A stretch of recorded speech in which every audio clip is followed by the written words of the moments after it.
Simplify, write all answers using radical notation, assume all variables represent positive numbers. The square root of y divided by the 10th root of y.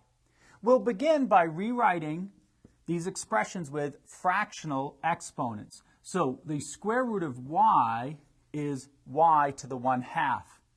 The 10th root of y is y raised to the 1/10th power.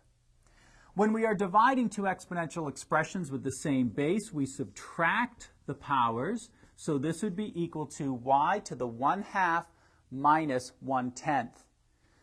So this would be equal to y to the 5/10 minus 1/10, and that's equal to y to the 4/10.